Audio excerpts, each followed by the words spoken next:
حدیث میں آتا ہے ابن ماجہ کی چیپٹر نمبر 16 حدیث نمبر 219 جو اللہ کے رسول کہتے ہیں یا ابو در تم اگر ایک آیت کو سمجھو گے وہ 100 رکعت نفل سے بہتر ہے.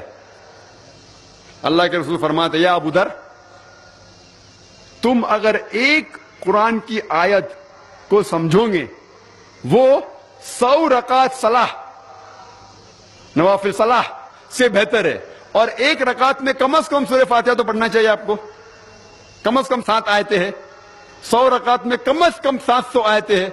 تو اللہ کے رسول فرماتے ایک آیت کو سمجھ کے پڑھنا سمجھنا 700 آیت کی تلاوت کرنے سے بہتر ہے. یعنی سمجھنا 700 گنا صرف تلاوت سے بہتر ہے. اللہ کے رسول فرماتے ابن ماجہ میں اور یہ صحیح حدیث ہے. ہم لوگ سے پوچھتے ہیں قرآن شریف کیوں نازل کیا گیا تو لوگ کہتے جب اوپننگ سرمنی ہوتی نا اوپننگ سرمنی آفس کی تو قرآن شریف پڑھنے کا. جب گھر کا افتتاح ہوتے تو قرآن شریف پڑھنے کا. جب کوئی مر گیا تو قرآن خوانی کرتے. تو قرآن شریف نازل کیا گیا تھا قرآن خوانی کے لیے. اور لوگ کرتے ختم قرآن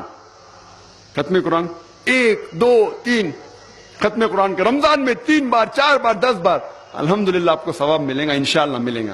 لیکن اگر آپ رمضان میں 2 بار ختم قرآن کرتے ہیں میری یہ رائے رہے گی کہ ایک بار عربی میں پڑھو اور ایک بار ترجمہ پڑھو وہ بہتر ہے. کم از کم سمجھ میں تو آئیں گا آپ کو. اور اگر آپ چاہتے ہیں کہ اوپننگ سرمنی میں قرآن خوانی ہو یا افتتاح ہو گھر کا تو قرآن خوانی ہو, کوئی مر جاتا قرآن خوانی. میں کوئی قرآن کی آیت میں صحیح حدیث میں نہیں جانتا ہوں کہ محمد صلی اللہ علیہ وسلم یا صحابہ کوئی مر جاتا تو قرآن پڑھتے تھے یا کوئی افتتاح کے لیے قرآن پڑھتے تھے. اگر آپ کو قرآن پڑھنے کا ہی ہے تو میں یہ کہتا ہوں کہ آپ قرآن اگر پڑھتے ہیں 100 مائل کی سپیڈ کے اوپر 30 لوگ کو بلاتے اور 1 گھنٹے میں ختم کرتے تو میں کہتا ہوں کہ 2 گھنٹے کے لیے بلاؤ. عربی بھی پڑھو ترجمہ بھی پڑھو. نہیں تو 30 کے بدلے 60 لوگ کو بلاؤ. ایک آدمی اگر 1 پارا پڑھتا ہے تو ایک آدمی کو بولا آدھا پارا پڑھو عربی میں اور آدھا پارا ترجمہ پڑھو. کم از کم وہ قرآن تو پڑھنا حدیث میں لکھا نہیں لیکن کم از کم اگر آپ ترجمہ پڑھیں گے تو آپ کو علم تو حاصل ہوگا اور انشاءاللہ کچھ چیز کے اوپر عمل تو کریں گے. تو قرآن کو سمجھ کے پڑھنا بہت ضروری ہے, بہت ضروری ہے. اور ایک مثال میں پیش کرتا ہوں کہ اگر آپ فرانس جاتے ہیں ایک ڈگری حاصل کرنے کے لیے BSc کی ڈگری, آپ فرینچ نہیں جانتے, آپ کلاس اٹینڈ کرتے ہیں. کلاس اٹینڈ کرتے ٹیچر استاد آپ کو پی دیتا ہے پریزنٹ, بولتے ہیں حاضر ہے حاضر ہے تو پی لکھتا ہے present, P four present English میں پریزنٹ. آپ پورا سال پریزنٹ رہتے پی ملتا ہے آپ کو, آپ خوش ہے.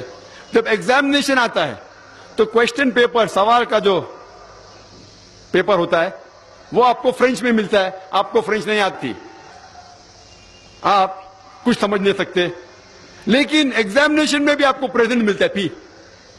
کیا آپ جواب دے سکیں گے پیپر کا؟ آپ کچھ سوال ہی نہیں سمجھے تو جواب کیا دیں گے؟ تو یہ پی جو ہے وہ پریزنٹ کے لیے پاس کے لیے نہیں, آپ ایگزامینیشن میں فیل ہو جائیں گے.